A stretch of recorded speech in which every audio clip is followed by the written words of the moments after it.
जिणवर बस हेण जेणणी पेटम देविंद विंद वंदम वंदे तम सर्वदा सिरसा।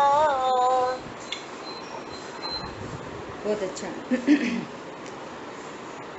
चलिए, अभी तक अपनी 14 गाथा तक चर्चा पूर्ण हुई। 14वीं गाथा में अपन ने सिद्ध भगवान के स्वरूप को भली प्रकार से देखा था, है ना। अब जीव का अनेक प्रकार से जीव का वर्णन हुआ। निश्चय व्यवहार से जीव का वर्णन समाप्त हो रहा है ना। जीव को कितने प्रकार से बताया, प्राण के अकॉर्डिंगली बताया, इंद्रियों के अकॉर्डिंगली बताया, है ना। उन सब में निश्चय व्यवहार स्वरूप को बताया, उपयोग से बताया, सामान्य जानना, विशेष जानना, है ना, ये सारी चर्चाएं। और सबसे लास्ट में संसारित्व की चर्चा आई, अमूर्तत्व की चर्चा आई, भोक्तृत्व की चर्चा आई, कर्तृत्व की चर्चा आई कि जीव करता है कि अकर्ता है, कर्ता कहते हैं तो क्यों कहते हैं, और कर्ता कहें भी तो किसका कर्ता कह सकते हैं, है ना। पत्नी, दुकान, मकान, बच्चों का तो कर्ता ये सर्वथा है ही नहीं, है ना। और कहा भी जाता है तो बहुत ही उपचरित असद्भुत व्यवहार से कहा जाता है। राग आदि परिणाम चूंकि जीव की पर्याय में होते हैं तो उनका कर्ता कदाचित जीव को कहा जाता है, लेकिन त्रिकाली ध्रुव भगवान आत्मा को देखें तो परम अकर्ता है। इस तरह से जीव की अनेक प्रकार से चर्चा आई, ठीक है। अब यहाँ पर संसारी जीवों की चर्चा आई, फिर गुण स्थान की चर्चा, मार्गण स्थान की चर्चा, पर्याप्तक, अपर्याप्तक, जीव स्थान, ये सारी चर्चा जीव के एंगल से चली, ठीक है। अब आचार्य देव का मानना है कि आपको जीव का स्वरूप भली भांति समझ में आया होगा। आया कि नहीं आया, बोलो। निश्चय से, व्यवहार से, उपचार से, है ना, अनेक अनेक एंगल से जीव का स्वरूप समझ में आया कि नहीं आया, अरे बोलो। आया, है ना, आया। तो अब अजीव द्रव्यों का वर्णन शुरू करते हैं। जीव की चर्चा करने के बाद अजीव द्रव्य को बताते हैं। अब कह रहे हैं कि हम तो कभी जीव को ऐसा जानते ही नहीं थे, हम तो सिद्ध भगवान को जानते ही नहीं थे। अब पता चला कि जीव ऐसा होता है, इसकी पूर्ण शुद्ध पर्याय ऐसी होती हैं, ऐसा ही मेरा स्वरूप है। अब आपने इतना बता दिया, ये बहुत है। अजीव द्रव्य का वर्णन क्यों कर रहे हैं आप, समझ आई बात। तो अब बता रहे हैं कि अजीव द्रव्य का वर्णन क्यों कर रहे हैं और अजीव तत्व के भेद क्या क्या हैं, अजीव में कौन कौन शामिल है, उस सब की चर्चा अब यहाँ पर आ रही है। देखो, यद्यपि शुद्ध बुद्ध एक स्वभाव परमात्म द्रव्य उपादेय है। उपादेय का अर्थ क्या है, उपादेय मतलब इतना ही मैं हूँ, यही मैं हूँ, इसका अर्थ है उपादेय। समझ में आ रही है, यही जानने योग्य है ना, ऐसा ही निर्णय करने योग्य है, ऐसा ही अनुभव करने योग्य है ना। ये बात हुई कारण से। क्यों करें हम ऐसा अनुभव, यही सर्व दुखों को मिटाएगा। समझ में आ रही है। उपादेय मतलब जिसके आश्रय से सर्व दुख मिट जाएं, जिसके आश्रय से सर्व सुख उत्पन्न हो जाएं, उसका अर्थ है उपादेय। समझ में आ रही है, बोलो। 1 करोड़पति व्यक्ति है, और उसको बहुत तेज भूख लगी है ना। एग्जाम्पल है, एग्जाम्पल से समझना। तो जिस समय भूख लगी है तो क्या उपादेय है? 10 लाख का चेक, रत्न, बहुत सारे घर में रत्न भरे पड़े हैं। तिजोरी में जाके, बहुत भूख लगी है ना, तो तिजोरी में जाओ और रत्नों को देखो। तो रत्नों को देखना उपादेय है। 10-20-50 लाख का चेक देखना उपादेय है। बोलो क्या उपादेय है? भूख लगे तो क्या उपादेय सूझता है? सीधा सीधा, अरे जल्दी खाना लगाओ, बहुत तेज भूख लगी है। प्यास लगी है तो क्या उपादेय है? सिंपल पानी, दृष्टांत चल रहा है ना। ये बिना सिखाए चल रहा है। भूख लगे तो भोजन, प्यास लगे तो पानी, नींद आए तो बिस्तर। आ रही बात समझ में? ऐसे यहाँ कह रहे हैं, यदि दुख मिटाना है, सर्व प्रकार से सुखी होना है, तो शुद्ध बुद्ध एक स्वभाव परमात्म द्रव्य उपादेय है। जैसे भूख लगने पर भोजन की शरण में जाते हैं, ऐसे ही अज्ञान मोह राग द्वेष होने पर भगवान आत्मा की शरण में जाते हैं। वही उपादेय है। उपादेय का भाव समझ में आ रहा है? उपादेय मतलब क्या? उपादेय मतलब करना, धरना, ये उपादेय मतलब नहीं। लाना, ये उपादेय मतलब नहीं। परमात्म द्रव्य उपादेय है, मतलब जिससे सर्व सुखों की प्राप्ति होती है, जिससे सर्व दुख मिट जाते हैं। ये उपादेय वर्ड का मीनिंग है, भाव भासना है। उस शब्द का भाव है, ये उपादेय शब्द का भाव। तथापि हे, अब हे दूसरा शब्द आया, हे। अब उपादेय का ओपोजिट है हे। तो कौन बुद्धिमान है जो हे में हे का भाव बता सकता है? उपादेय का भाव बता दिया, अब हे का भाव बताओ, ट्राई करो। इसका ओपोजिट है, बोलो।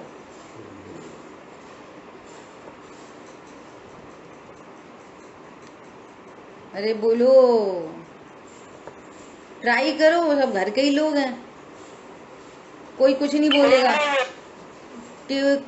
बोलेगा कि इन्हें कुछ नहीं आता। बोलो, हे मतलब एक आंसर आया छोड़ने योग्य। हमारे यहाँ से भी आंसर आया छोड़ने योग्य। दूसरा किसने बोला? छोड़ने योग्य, जय भैया ने। छोड़ने योग्य आंसर आया है ना। और कोई ट्राई कर सकता है? जिससे अपने आत्मा का भला न हो, सुख न हो, वो। बहुत बहुत बढ़िया, बहुत। ये चाहिए था, भाववाची। पकड़ में आई दोनों में अंतर? अपन ने पूरी शक्ति से उपादेय शब्द का अर्थ बताने की कोशिश की। उपादेय मतलब जिसके आश्रय से सुखी हुआ जाता है, और हे मतलब सिंपल, जिसके आश्रय से सुखी नहीं हो सकते। सो हे, बस खत्म। जिसके आश्रय से सुख उत्पन्न होता है वो उपादेय। जिसका लक्ष्य करने पर दुख उत्पन्न होता है वो हे। उसका ओपोजिट करते चलो, वो उपादेय का ओपोजिट हे। जिससे रत्नत्र की प्राप्ति होती है वो उपादेय, जिससे रत्न की प्राप्ति नहीं होती वो है। अब सुनना ध्यान से। अब आप छोड़ने योग्य लगाओगे तो अब क्या छोड़ोगे? बोलो, क्या छोड़ दोगे? भैया पत्नी, दुकान, मकान, बच्चे, सब दुख के कारण छोड़ दो, तो छोड़ दो। फिर छोड़ने से, अच्छा तुम ज्ञान स्वरूपी भगवान आत्मा हो कि ग्रहण करने वाले हो, छोड़ने वाले हो? जानने वाले हो ना, सो जानना कार्य है, सारी बातों को जानने से समझना, तो बहुत सरल पड़ेगा, कभी नहीं भूलोगे, कभी डिस्टर्ब नहीं होगे, और कहीं किसी भ्रांति में नहीं जाओगे, और मिथ्या तो नहीं पनपेगा। अरे बात समझना, ज्ञान क्या है? जानने वाला। सो ज्ञान जान रहा है कि ये जो शुद्ध बुद्ध एक स्वभाव परमात्मा है, ये उपादेय है, यही आश्रय करने योग्य है, यही मैं हूँ। आश्रय करने का भी बिल्कुल सरल हिंदी अर्थ, यही मैं हूँ। आश्रय करने योग्य मतलब यही मैं हूँ, ऐसा जानने योग्य। आश्रय में क्या करेंगे? आश्रय में, आश्रय वर्ड जब सुना कि आत्मा का आश्रय करना चाहिए, तो क्या करेंगे? आश्रय में क्या करेंगे? ऐसा जानेंगे, मैं आत्मा हूं, ऐसा जानेंगे, इसका नाम आश्रय करना। ये सब भारी भरकम शब्द हैं, शास्त्रीय शब्द हैं। आपको तो अपन को पंडिताई थोड़ी करनी है, अपने को भाव पकड़ में आ जाए बस। आश्रय करने योग्य मतलब यही जानने योग्य है कि मैं शुद्धात्मा हूं। इसका अर्थ है शुद्धात्मा उपादेय है। शुद्ध बुद्ध एक स्वभाव परमात्म द्रव्य उपादेय है। क्यों उपादेय है? कि इसके आश्रय से रत्नत्रय प्राप्त होते हैं, इसके आश्रय से ही, मतलब इस रूप जानने से, यही मैं हूँ ऐसा जानने से सर्व सुख होते हैं, यही मैं हूँ ऐसा जानने से सर्व दुख मिटते हैं। कोई सा भी दुख हो, हाँ एनी संयोगों का दुख हो तो हाँ, वो भी, शरीर में रोग हुए हों वो भी। मुनिराज को कोढ़ झर रहा है, सिर पर सिगड़ी जल रही है, श्यारनी पैर में भक्षण कर रही है, अरे चौथे पांचवें गुणस्थानवर्ती जीवों को भी इस शुद्धात्मा के आश्रय से दुख नहीं होता। जंगल में निकाल दिया, नो प्रॉब्लम। समझ में आ रही है बात? ये शुद्धात्मा उपादेय है। तथापि हे रूप अजीव द्रव्यों का भी कथन किया जाता है। हे रूप मतलब इस रूप जानना नहीं, अजीव रूप अपने को जानना नहीं। जानने का काम है ना, तो छोड़ना ओढ़ना कुछ नहीं। शरीर को छोड़ दो, शरीर कैसा है कि हे है, तो शरीर को क्या करें? छोड़ दो। कैसे छोड़ोगे? बोलो, रेल के नीचे छोड़ोगे कि फांसी से छोड़ोगे? कैसे छोड़ोगे? अरे परम औदारिक शरीर बना रहने पर भी वीतरागता प्रकट हो जाती है। ज्ञान में छोड़ा जाता है, ज्ञान में छोड़ा। क्या छोड़ना? ये मैं नहीं, छोड़ दिया, ये मैं नहीं, ये अजीब तत्व है, इसमें ज्ञान नहीं है, ये मैं नहीं हूं, बस छोड़ दिया और हे हो गया। क्या हो गया? हे हो गया। यह मैं नहीं, यह मैं हूं, उपादेय। यह मैं नहीं, हे मतलब जिसके आश्रय से कभी किसी जीव को सुख नहीं होता, जिसका लक्ष्य करने पर, जिस रूप अनुभव करने पर, यही मैं हूँ ऐसा जानने पर नियम से दुख दुख दुख दुख ही उत्पन्न होता है। ये हे और उपादेय शब्द का अर्थ है।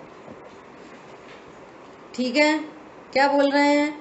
तथापि हे रूप अजीव द्रव्यों का भी कथन किया जाता है, क्योंकि हेयत्व का परिज्ञान किए बिना,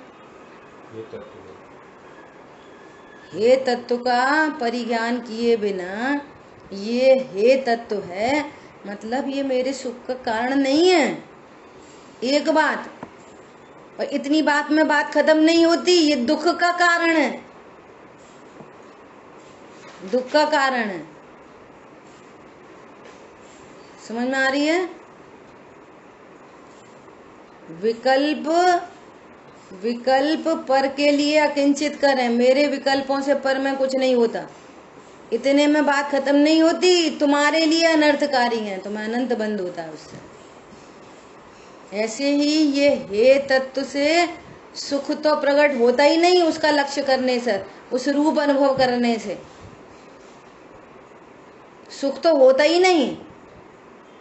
तो इतने में बात नहीं खत्म होती, दुख होता है, नियम से कर्म बंधन होता है, इसलिए वो हे तत्व है।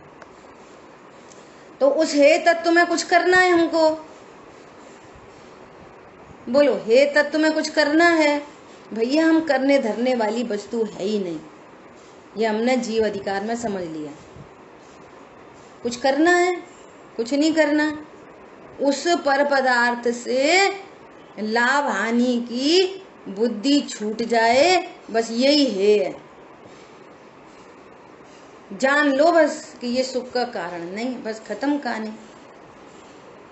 वे स्वयं सुख रहित, सुख न उनका मरम।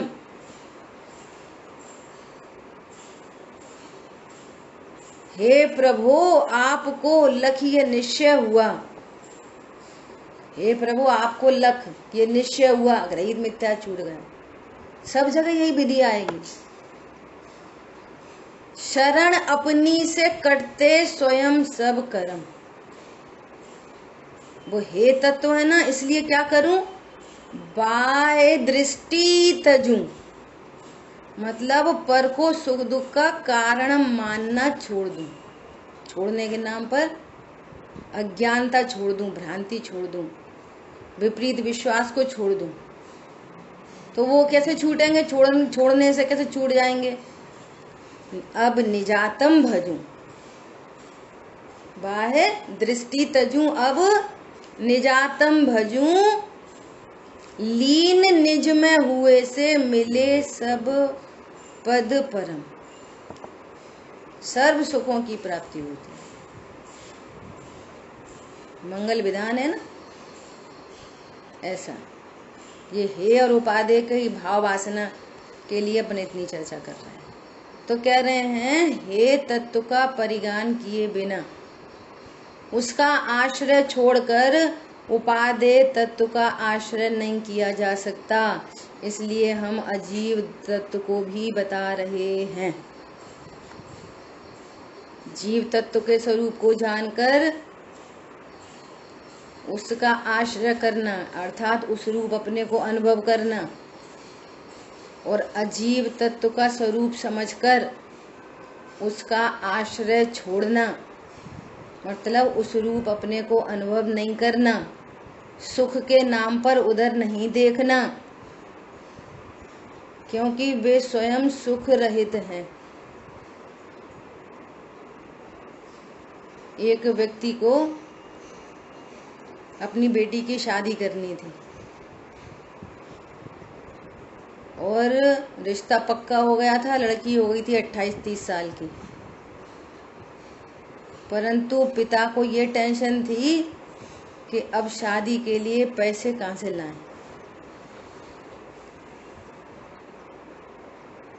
तो वो गोपाचल मंदिर आया दर्शन करने, वहाँ पर गेट कीपर बैठा रहता है। सो गेट कीपर ने पूछा कि भाई साहब आप तो बड़े मुरझाए मुरझाए से दिख रहे हो, क्या प्रॉब्लम है। तो उसने बोला अरे कितनी कम से कम करूँगा, शादी में 4-5 लाख रुपए तो लग ही जाएंगे, बहुत चिंता हो रही है कि 4-5 लाख रुपए कैसे अरेंज करूँगा। तो वो क्या बोला, चिंता नहीं करो मैं दे दूंगा। क्या बोला, चिंता नहीं करो मैं दे दूंगा। तो कितना निश्चिंत हो गया वो। देखो हे तो बता रहे हैं, हे तत्व कितना निश्चिंत हो गया। अरे तू खुद ही गरीब है, तू खुद ही यहाँ पे गेट कीपर है, मुश्किल से 100-200 रुपया रोज कमाता है, तू कहाँ से हमें 5-10 लाख रुपए दे देगा। वे स्वयं सुख रहित, सुख न उनका मरम, वे कहाँ से हमको सुखी कर देंगे। निर्णय तो करो अजीब तत्व का, हरी बात समझ में। फिर आगे बढ़े तो उसका महाभाग्य था। सो उधर से ज्योतिरादित्य सिंधिया आ रहे थे दर्शन करने। तो लोग अपनी अपनी चर्चा करने, वो तो दर्शन करके बाहर निकले सब, तो उसको भी मौका मिला, सो बोला हे प्रभु मेरी बेटी की शादी करनी है, आप तो दीननाथ हो। तो ज्योतिरादित्य सिंधिया क्या बोले, चिंता नहीं करो, कल आ जाना। और साथ में अपने शैडो को क्या बोला, कल ये आएंगे, इनकी व्यवस्था कर देना। कितना निश्चिंत हो गया। कोई शंका, बोलो कोई शंका? कोई शंका नहीं। ओ ये उपाधे धनपति हैं। कौन है वो? ज्योतिरादित्य को जानते हो? ज्योतिरादित्य यहाँ है, ज्योतिरादित्य जो धनपति है, अनंत गुण वैभव संपन्न है, वो पर्याय इसका आश्रय करे तो अवश्य अवश्य रत्नत्रय की निधियां बरसे हुआ सुमाला माल में। ये है उपाधेय तत्व। और वे संयोग शरीर कर्म कषाय, सोना चांदी हीरा मोती माणिक, 10-20 करोड़ की गाड़ी, 10-20 करोड़ के बंगले, पत्नी बच्चे आदि आदि, वे कौन है? सब हे तत्व हैं, हे तत्व। अर्थात उनके आश्रय से सुखी नहीं हुआ जा सकता। और ये बोलने की बात, अब कोई आए, अरे तुम तो, बच्चा बोले मम्मी चिंता नहीं करो हमें ना, अरे तुम तो हे तत्व हो। ये निर्णय करने की बात है। किसकी बात है? Make your decision, make one decision. अरे इनके आश्रय से सुख नहीं हुआ जा सकता। यदि बाहर में सब सारे के लोग प्रशंसा करें, एक एक समय पे दवाई, डॉक्टर, सेवा, मालिश वगैरह वगैरह सब हाथ जोड़ के जयमाला डालें, तो भी अज्ञान मोह राग द्वेष से जीव पीड़ित होता है। और ये अज्ञान मोह राग द्वेष का अभाव उपादेय तत्व के आश्रय से होता है। हे तत्व के आश्रय से कोई जीव सुखी नहीं हो सकता। क्यों? वे स्वयं सुख रहित। सुख न उनका मरम ही नहीं है, नमक का मरम ही नहीं है मिठास। नमक का मरम है मिठास? बोलो नमक के आश्रय, इतनी सरल बात है, नमक के आश्रय से मिठास ले सकते हो? क्यों नहीं ले सकते? उसका न खारापन मरम, मिठास तो उसका मरम ही नहीं है, तो फिर हम मिठास के लिए नमक के पास जाते ही नहीं है। सिंपल बात है, जिसमें जो है उससे वो ही मिलेगा। हमारी बात ख्याल में, इतनी सिंपल बात है। इसलिए राइट नॉलेज बहुत जरूरी है। क्या जरूरी है? Right knowledge. आप सही ज्ञान करो सो काम बनता है। ठीक है। अब देखो अजीब तत्व के भेद। अजीबो पुण्डेयो पुगल धम्मो अधम्म आयासम, कालो पुगल मुत्तो रुवादि गुणो अमुत्ति से साधु, मूर्त पुद्गल किंतु धर्मा धर्म नभ अर काल भी, मूर्तिक नहीं है तथापि ये सभी द्रव्य अजीब हैं। अब पहले तो अजीब का अर्थ, जो जीव नहीं सो अजीब, जो जैन नहीं सो अजैन। अब अजैन कितने प्रकार के? हिंदू, मुस्लिम, सिख, ईसाई, और कौन, एक और कोई लगा लो, है ना, फारसी। ये सब कौन है? अजैन। तो अजैन कितने प्रकार के? कि 5 प्रकार के। समझ आई बात? ऐसे ही जीव को छोड़कर बाकी सब क्या है? अजीब। सुबह अजीब कितने प्रकार के कि 5 प्रकार के। कौन कौन से? पुद्गल, धर्म, अधर्म, आकाश, काल। ये 5 क्या हैं? अजीब। ये 5 अजीब क्यों हैं? बोलो कौन बताएगा? ये 5 अजीब क्यों हैं? अपन अजीब की अपन चर्चा कर चुके ना भली प्रकार से। ये 5 अजीब क्यों हैं? बोलो।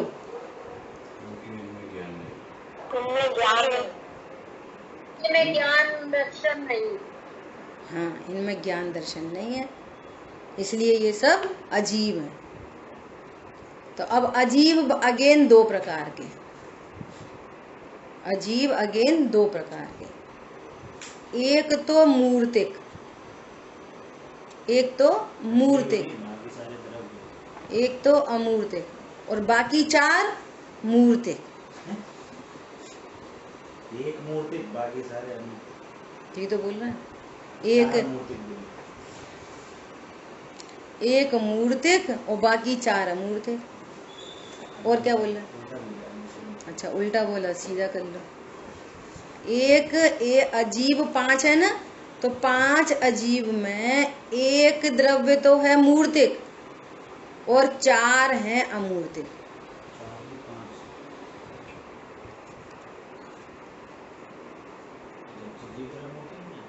कह रहे हैं अजीब 5 अजीब हैं, वे 2 प्रकार के। एक उनमें मूर्तिक और बाकी 4 अमूर्तिक।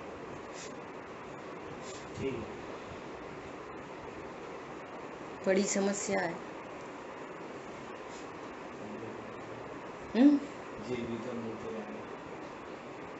देखो, अजीब की चर्चा चल रही है। क्यों? वो बात अजीब की चल रही है ना। ठीक है, क्लियर। अब अपन देखते हैं कि मूर्तिक किसे कहते हैं और अमूर्तिक किसे कहते हैं। हालांकि पहले चर्चा हो गई है। जो 5 इंद्रियों के द्वारा जानने में आए वो सब मूर्तिक होते हैं, और जो डायरेक्ट 5 इंद्रिय के माध्यम से जो जानने में नहीं आते वे अमूर्तिक होते हैं। मूर्तिक द्रव्य भी अनंत गुण संपन्न है और अमूर्तिक द्रव्य में भी अनंत गुण संपन्नता है। समझ आ रही बात? अब जो मूर्तिक द्रव्य हैं वे कैसे हैं? स्पर्श रस गंध वर्ण वाले हैं। और जैसे जहाँ ज्ञान होता है वहां पे अनंत गुण होते हैं, उसी प्रकार यदि हमको स्पर्श समझ में आया तो समझना वहां पर रस गंध वर्ण सब मौजूद है। सब। जैसे मान लिया आपको रोज की स्मेल आई, एकदम से स्मेल आई, एकदम अरे ये तो रोज की स्मेल है, तो फिर वो कौन सा द्रव्य होगा? रोज की स्मेल, स्मेलिंग हो गई, तो कौन सा द्रव्य होएगा? बोलो, गंध पता चल गई ना, पुद्गल द्रव्य। अब हमें गंध तो पता चल गई, गंध तो पता चल गई है, तो उसका कोई ना कोई टेस्ट रस होएगा कि नहीं होएगा? बोलो, उसका कोई ना कोई वर्ण कलर होगा कि नहीं होगा?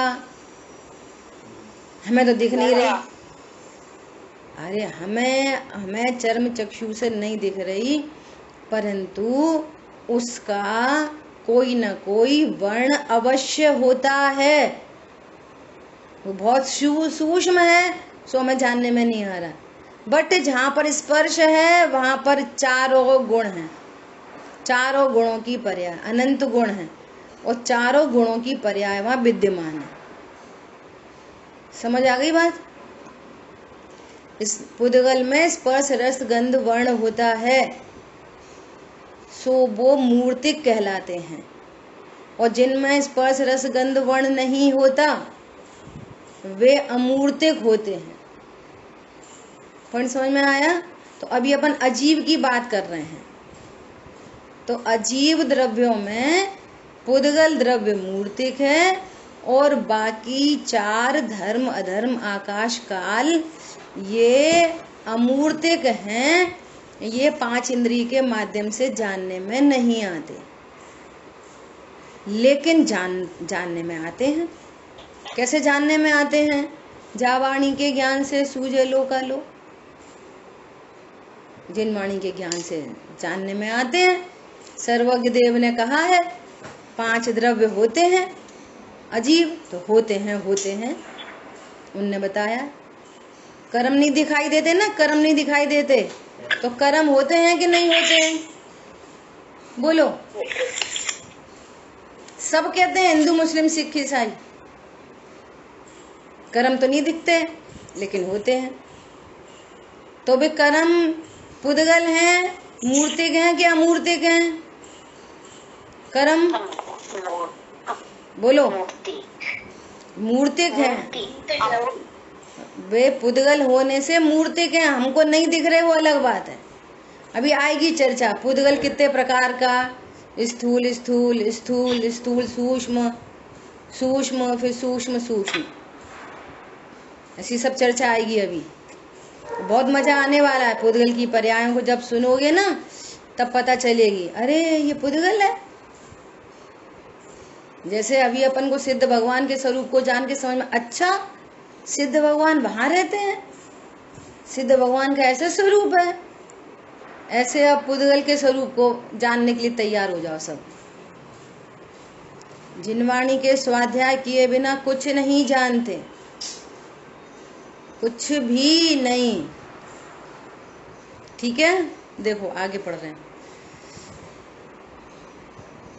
पुद्गल, धर्म, अधर्म, आकाश और काल, यह अजीब द्रव्य जानना चाहिए।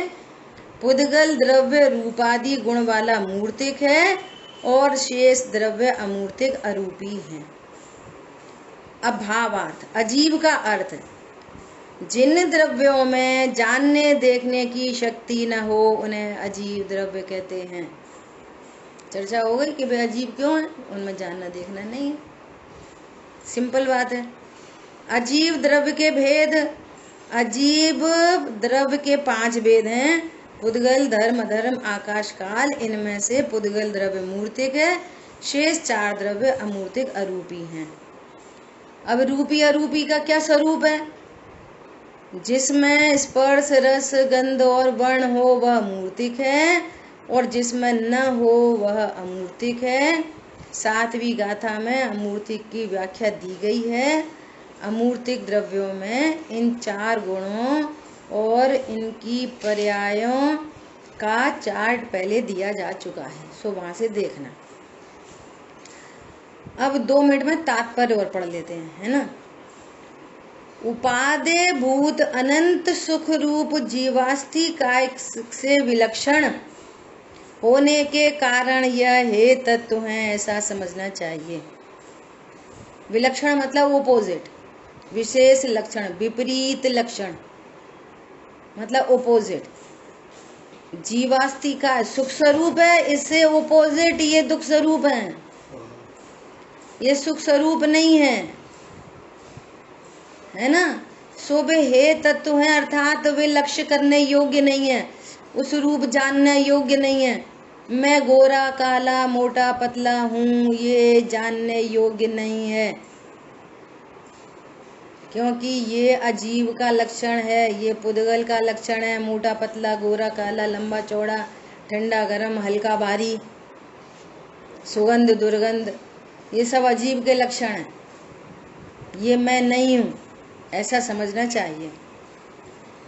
इस ज्ञाता के परिज्ञान का फल देखो कितनी गजब बातें हैं ये। बहुत हम तो स्वाध्याय कर लेते हैं, परिज्ञान हो गया, फल कुछ नहीं। हम तो अभी भी अपने को शरीर ही मानते हैं। हमने जीव तत्व भी पढ़ लिया, अजीब तत्व भी पढ़ लिया। पूछ लो हमसे अजीब कितने प्रकार के, 5 प्रकार के, कौन कौन से, कितने मूर्ति, कितने, सब पूछ लो। पॉइंट समझ में आया? स्वाध्याय मात्र आंसर देने के लिए नहीं होता, दृढ़ निश्चयात्मक ज्ञान करने के लिए होता है। एकदम दृढ़ ज्ञान हो, निश्चयात्मक ज्ञान हो। क्या बोल रहे हैं? उसका रिजल्ट मिलना चाहिए, स्वाध्याय का रिजल्ट मिलना चाहिए। बहुत बहुत आश्चर्य और खेद की बात है, हम हर चीज में रिजल्ट चाहते हैं, एक स्वाध्याय का रिजल्ट नहीं चाहते। बस बच्चा पढ़ता है तो हम कहते हैं क्यों भैया तुमने क्या पढ़ाई करी, क्या रिजल्ट है, तो टेंशन में आ जाते हैं। इतना पढ़ाया 60%, इतना पढ़ाया 70%, इतना पढ़ाया, और यहाँ इतनी स्वाध्याय करते हैं, फल अभी भी हम अपने देह चेतन को एक ही मान रहे हैं, तो कोई टेंशन नहीं है।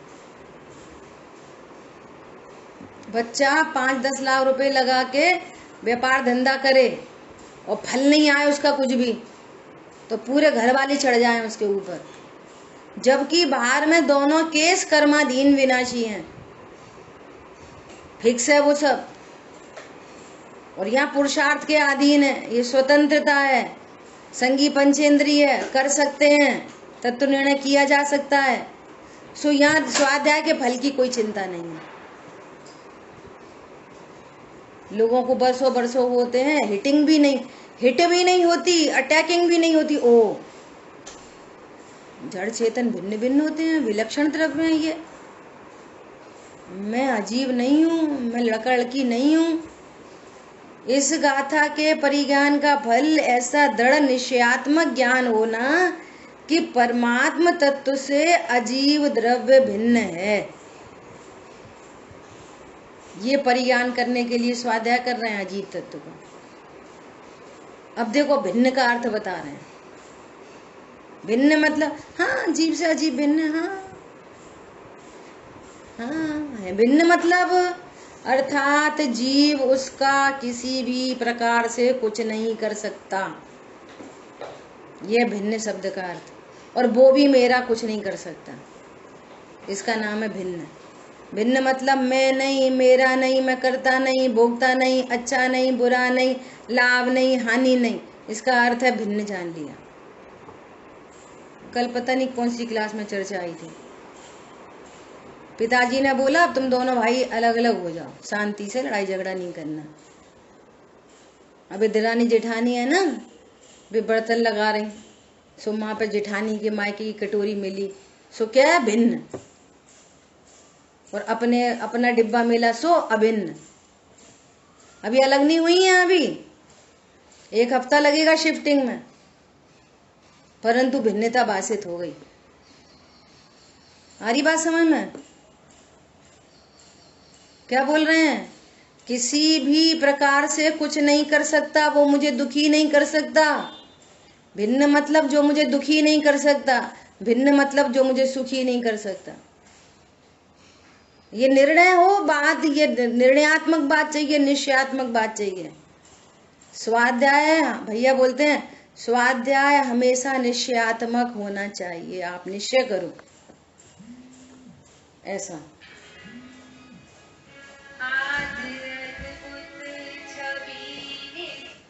समझ आ रही बात? 5 द्रव्यों का स्वकीय स्वकीय अपने अपने परिणाम से परिणमन होना ही उसका कर्तृत्व है। अभी थोड़ी डिटेल्ड चर्चा है, इसकी चर्चा और अपन करेंगे बाद में। कर्तृत्व और अकर्तृत्व ऐसे 2 सामान्य गुण प्रत्येक द्रव्य में है, इसलिए ये 5 द्रव्य अपनी अपनी पर्यायों के कर्ता हैं। कोई भी पदार्थ पर द्रव्य और पर पर्याय का कर्ता नहीं हो सकता। इसमें बहुत प्रैक्टिकल अप्रोच की अपन चर्चा कर सकते हैं। इतने महत्वपूर्ण बिंदु हैं ये दोनों तीनों। भिन्न का अर्थ बता रहे हैं। जब 2 द्रव्य भिन्न भिन्न है तो उनकी पर्याय कौन करेगा? स्वकीय स्वकीय, अपने अपने द्वारा किया जाने वाला स्वकीय।